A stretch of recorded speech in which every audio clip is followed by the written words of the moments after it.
Fala, meus queridos, tudo bem com vocês? Como passaram essa semana? Uma semana curta, né? Sem muitos jogos pra gente conversar, mas calma aí que a gente vai conversar sobre o jogo da seleção brasileira. Também vamos falar sobre o jogo da Copa do Nordeste, sim, a primeira partida, a partida de ida da Copa do Nordeste entre Confiança e Bahia, que teve a vitória do Esquadrão de Aço. Vitória não, né? O triunfo e o encaminhamento do título da Copa do Nordeste pro Bahia, né? O pentacampeonato do Esquadrão de Aço desse torneio, se isolando como o maior campeão da Copa do Nordeste, deixando para trás seu rival, o Vitória, inclusive. Bom, vamos começar então pelo esse jogo da Copa do Nordeste, que foi o jogo da quarta-feira, mas antes vou pedir para você curtir esse vídeo, comentar, deixar sua opinião aqui nos comentários, é muito importante também. Se inscrever se você não é inscrito, dá essa força. Agradeço demais a sua presença aqui no vídeo aqui de hoje. Vamos conversar, vamos trocar uma ideia sobre os jogos aí desse meio de semana. 2 joguinhos, um vídeo mais curtinho para vocês. Na quarta-feira, como eu falei, o Bahia venceu, goleou o Confiança por 4-1. Começou logo aos 4 minutos com o gol do Lúcio Rodrigues. Depois, aos 27, conseguiu ampliar com o William José. Aos 50 minutos do segundo tempo, famoso 5 minutos do segundo tempo, o Confiança descontou com o Ronald Camarão, fazendo 2-1, né? Mas na sequência, o Rodrigo Nestor conseguiu fazer o 3-1 aos 54. 4 minutinhos depois, e Rezende no finalzinho fechou a goleada para o Esquadrão de Aço. Falando assim, parece que o Esquadrão dominou o confronto, né? Teve um triunfo muito fácil, né? Foi uma goleada fácil de fazer. Não foi tanto assim, tá? Óbvio que o 4-1 não é por acaso, não é por mera coincidência. Mas eu acho que o Bahia teve mais aproveitamento nas suas finalizações do que o Confiança. E teve também um setor criativo muito funcional nessa partida, conseguiu criar jogadas, mas aproveitou poucas.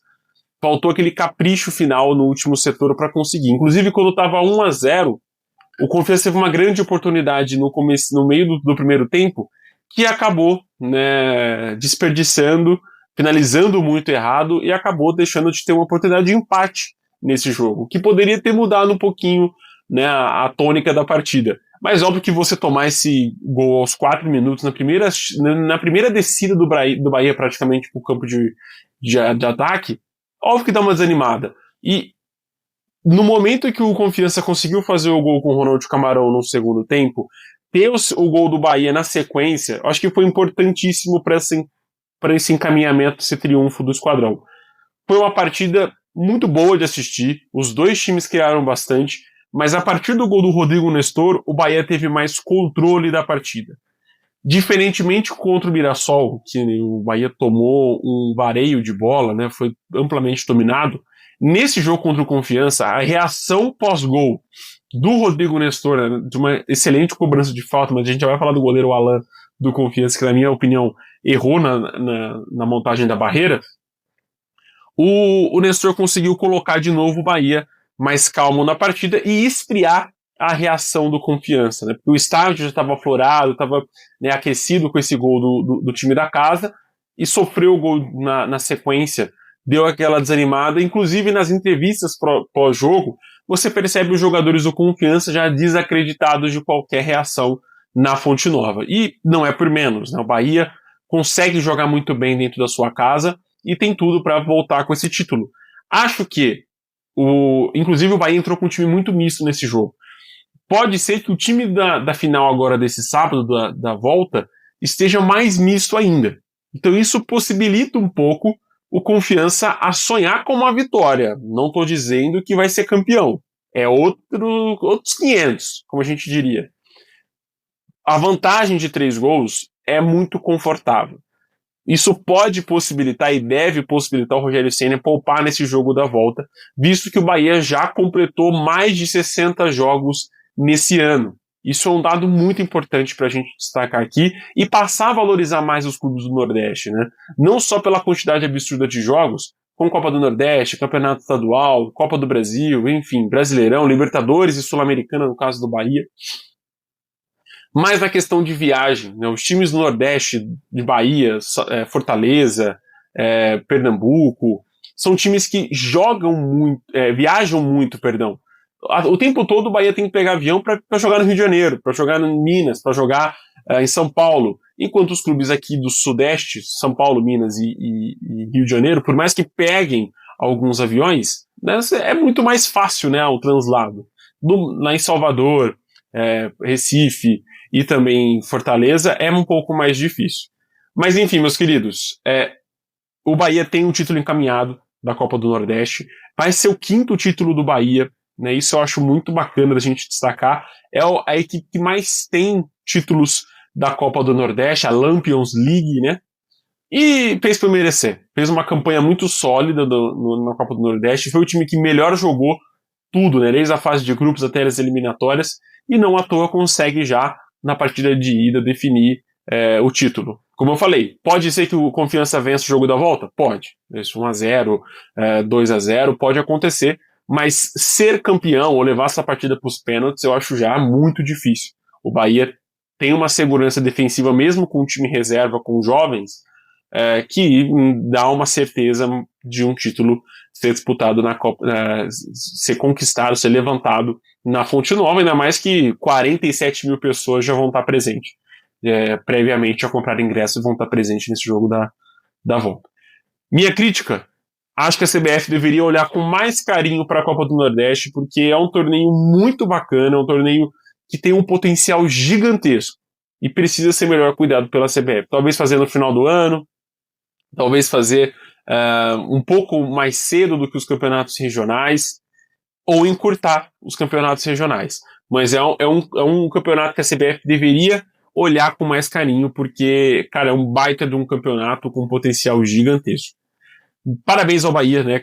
Pentacampeão da Copa do Nordeste. Vamos falar agora da seleção brasileira. A seleção brasileira jogou ontem, na quinta-feira, contra o Chile e venceu por 3-0. Estevão, Lucas Paquetá e Bruno Guimarães, fizeram os gols da seleção brasileira contra a seleção chilena no Maracanã, com mais de 57 mil pessoas presentes.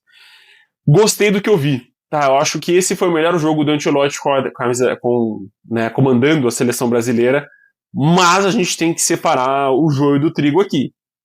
Foi contra o Chile, a seleção já eliminada das eliminatórias. Porém, e um porém muito grande, eu gostei do ritmo que a seleção brasileira impôs nesse jogo.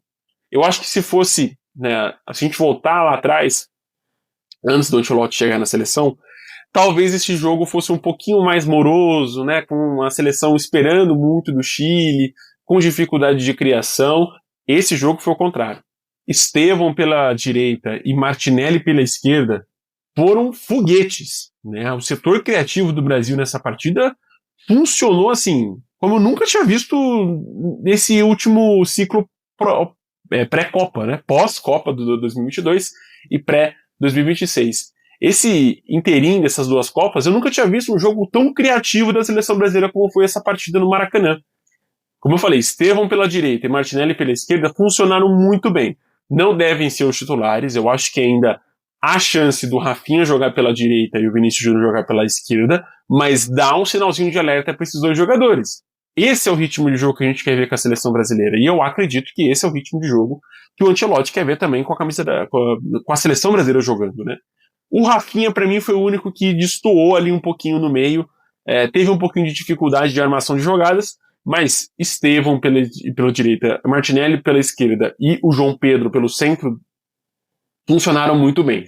É um ataque leve, é um ataque que consegue envolver a defesa adversária e pressionar muito bem. Né? Se a gente for analisar os 3 gols da seleção brasileira, os 3 envolvem pressão e ganho de bola dentro da área. Né? O Estevão consegue fazer um gol debaixo do travessão, o Lucas Paquetá também, o Bruno Guimarães nem se fala. Então todos os gols, todo mundo já estava encaixotado dentro da área, então não tinha como aquelas bolas não entrarem. Mas ainda falta um pouquinho de refino na finalização. Eu acho que a seleção está pecando um pouquinho, óbvio que os gols saem, como eu falei, que os jogadores estavam debaixo do travessão, mas falta aquele finalização e aquela decisão no último momento. A seleção ainda é um pouco insegura na conclusão das suas jogadas, mas criou bastante. Eu acho que isso é o principal da seleção brasileira. Mostrar que, defensivamente, está muito bem. Né? Marquinhos e Gabriel Magalhães funcionaram muito bem e ainda teve uma defesaça do Alisson para, né, os críticos calarem a boca. mas os laterais não gostei muito, tá? Wesley e Douglas Santos, para mim, destoaram bastante, né? Principalmente na finalização, mas na questão de marcação funcionaram, no setor ofensivo que eles pecaram, mas na marcação funcionaram. Casemiro e Bruno Guimarães, eu nem preciso falar nada, jogaram muito bem. O setor de ataque, como eu falei, gostei, apenas o Rafinha, para mim, deu uma destoada. Talvez por jogar num setor que não é muito a dele, né? Mas, enfim, vamos ver aí como que vai ser a seleção brasileira contra a Bolívia. Eu acho que tem grande chance desse time ser ainda mais modificado para jogar contra a Bolívia lá na altitude, mas qualidade tem. Isso foi mostrado nesse confronto contra o Chile. A partida, inclusive, contra a Bolívia vai ser diferente. Por quê? Eu vou explicar para vocês. Aqui a gente já tem 6 seleções já classificadas nas eliminatórias. A Argentina em primeiro com 38 pontos, 10 pontos de diferença para o Brasil, e saldo de gol de 22 contra 8 do Brasil. Pra vocês terem uma noção, o Brasil sofreu muitos gols nessas eliminatórias, foram 16, além do 4-0 da Argentina. Depois vem a seleção brasileira com 28 pontos, Uruguai, Equador, Colômbia, Paraguai. São as 6 seleções já garantidas para a próxima Copa do Mundo. Inclusive, o Paraguai promoveu o feriado nacional hoje, né, na sexta-feira, para celebrar a classificação da seleção para a próxima fase, para a Copa do Mundo do ano que vem. Em sétimo, tem a Venezuela com 18 e a Bolívia com 17 em oitavo. E ali Peru e Chile, 12 e 10 pontos, já eliminadas dessas eliminatórias. Bolívia e Venezuela. A Venezuela vai jogar em casa contra a Colômbia, no mesmo horário que a seleção. Todos os jogos são no mesmo horário, na terça-feira, dia 9 de setembro, às 8h30 da noite. Perdão, Equador e Argentina às 8 horas. Mas todos os outros são às 8h30 da noite. Há a chance, dependendo dos resultados, da Bolívia ir para a repescagem da Copa do Mundo. E ali, cara, abre a possibilidade da Bolívia jogar uma Copa do Mundo pela primeira vez em sua história. A Venezuela tem 18 pontos ali, joga contra a Colômbia já classificada. A Colômbia deve poupar muitos titulares, muitos jogadores, fazendo novos testes, assim como a seleção brasileira. Então, cara, é o único jogo de todos esses, né, da 18ª rodada, que eu colocaria, que eu assistiria. Os 2 jogos ali em telas simultâneas para ver esse jogo, essa classificação, como eu falei, da repescagem para a próxima Copa do Mundo. Quem que vai? Será que vai a Venezuela? Será que vai a Bolívia? Vai ser um jogo muito interessante para a gente acompanhar. E na quarta-feira, na sequência, eu trago um vídeo para vocês. Vai ter 3 vídeos semana que vem. No domingo eu vou trazer um vídeo para vocês sobre a Copa do Nordeste. E na quarta-feira, o vídeo sobre a seleção brasileira. E aí, na sexta-feira, os vídeos sobre a Copa do Brasil, quem vai classificar para a semifinal. Mas eu olharia com mais cuidado para esses 2 jogos, né, de Venezuela e Colômbia, e Bolívia e Brasil. E um detalhezinho bem bacana, só Paraguai e Equador que terminou 0-0. O time mandante não venceu por 3-0. Uruguai 3-0 no Peru, Colômbia 3-0 na Bolívia, Argentina 3-0 na Venezuela e o Brasil 3-0 no Chile. É muito louco, né? Essas eliminatórias. Todos combinaram fazer 3-0 em cima dos visitantes nessa fase, nessa rodada das eliminatórias. Cara, que eliminatórias, né? A seleção argentina terminou com 12 vitórias, enquanto a seleção brasileira terminou com 8. É muito louco, né? A sexta colocada, que é o Paraguai, terminou com 6 vitórias, né? Ou seja, a Argentina teve o dobro de vitórias do que a seleção paraguaia. Mas muito bacana, cara. Eu tô muito feliz das nossas representantes na próxima Copa do Mundo. Eu acho que todas as grandes estão, né? Com exceção talvez do Equador, que poderia estar o Chile, né? Os campeões da Copa América. Mas, enfim, é muito bacana acompanhar essa evolução do futebol sul-americano, apesar das eliminatórias, ainda o futebol e questão de arbitragem, questão de organização, ainda pecar bastante, mas tomara que nas próximas isso evolua, é o que a gente sempre espera, né, mas é difícil acontecer. Mas é isso, meus queridos, muito obrigado por ficar até aqui no vídeo, um grande jogo da seleção brasileira, tomara que contra a Bolívia a gente tenha novamente uma grande partida, mas foi bom a seleção ter essa boa apresentação no último jogo que teve em território tupiniquim, em território brasileiro. Forte abraço, até o próximo vídeo. Tchau, tchau.